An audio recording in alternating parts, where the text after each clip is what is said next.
specific proposal, and we'll see if we can get enough of people at the table to agree or disagree, but this is my proposal. Keep in mind, putting something in the budget doesn't mean we're going to spend the money. All right? The budget is a plan, and this is just a plan.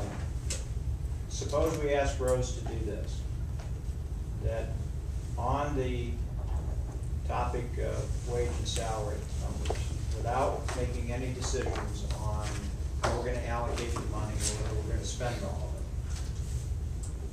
it, that let's ask Rose on this budget revision to do the 2% across the board, which, as I get it, would be the 219 for the general fund and 64 for utilities, right? Mm-hmm.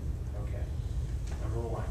Number two is in this revision to reclassify special event overtime out of general fund and into community development. Number three is to add in the 2 community development money as proposed by Sherry, including the last change we made to go up from 20,000 a year, 20,000 this year for the boosters to 35. Right. So however that go to the works out. 459. Yeah. Okay. Change either revenue or expense, but force the golf from, what is it, 60 negative now? 61 negative. Can we give that to Mr. Gillespie to do? Yes. To a break even. All right.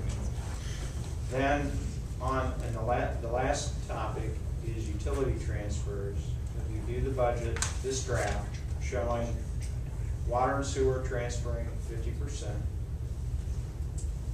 and that on electric and gas, which right now are plugged at 60, refigure them to some smaller percentage lower than that, so that the general fund comes to a zero balance. So in other words, if you do all these changes, and if you did electric and gas at 60 and water at 50, you'd have a positive balance of 200 or 250 in the general fund.